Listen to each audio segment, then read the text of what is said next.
प्यारे बच्चों, आज हम पढ़ेंगे to find unknown resistance using metre bridge और स्लाइड वायर ब्रिज। बच्चों, ये मीटर ब्रिज है। अब इसको मीटर ब्रिज क्यों कहते हैं? Because it consist of A resistance wire AC of length 1 meter.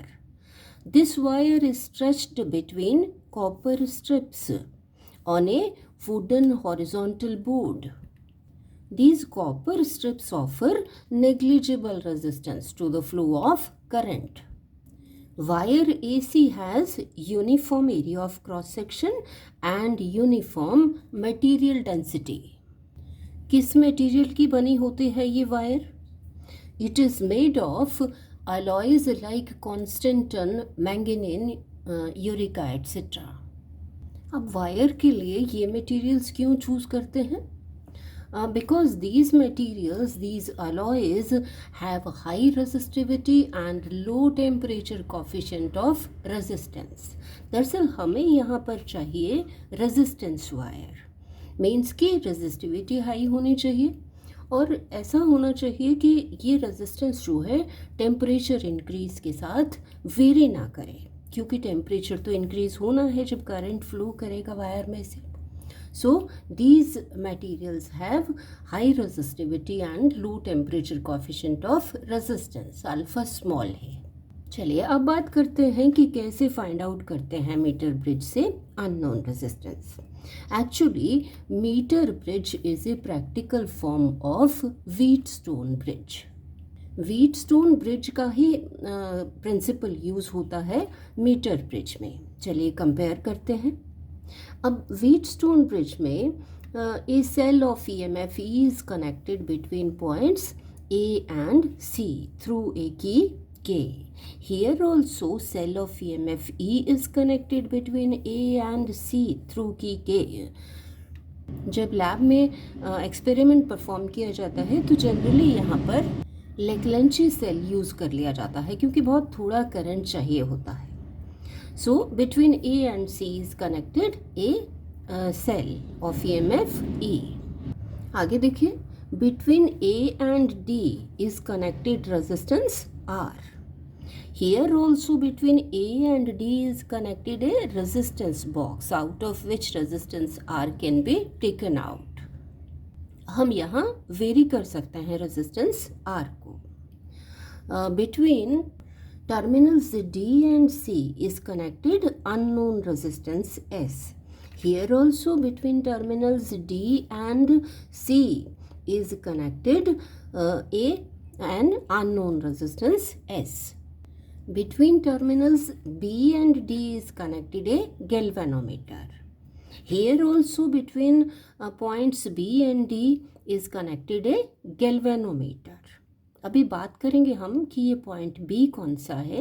ये पॉइंट बी है इस वायर के ऊपर, अभी हम डिस्कस करेंगे।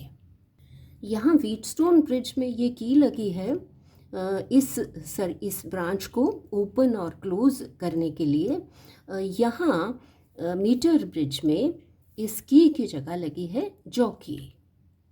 ये जॉकी है, ये एक पेंसिल की तरह होती है, जैसे थिक पेंसिल की तरह होती है, जिसका कि ये वाला एंड इसको कनेक्ट कर देते हैं यहाँ गैल्वेनोमीटर के इस टर्मिनल से। गैल्वेनोमीटर का ये टर्मिनल कनेक्टेड है डी पर और दूसरा टर्मिनल कनेक्टेड है जॉकी से, और जॉकी के इस एंड को मूव करते हैं इस वायर के ऊपर।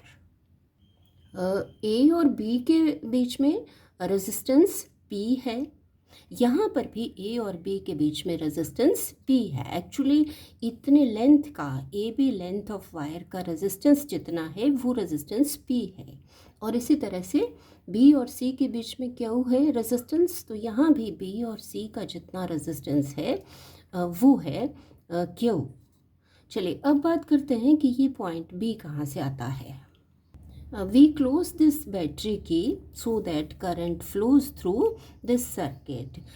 Current I is the total current, and out of this some current flows through this wire and some current flows through resistance R and so on.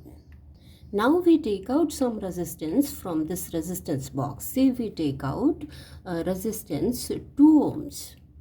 Then we move this jockey on this resistance wire so as to get a point B where galvanometer shows zero deflection. Means now there is no current through this branch through DB.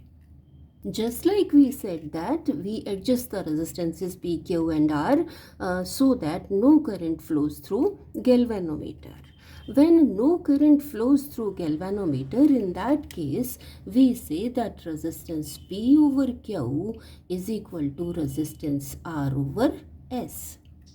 Let the length AB is equal to L and rest BC will be equal to 100 minus L, क्योंकि ये total जो है वो 100 centimetres है.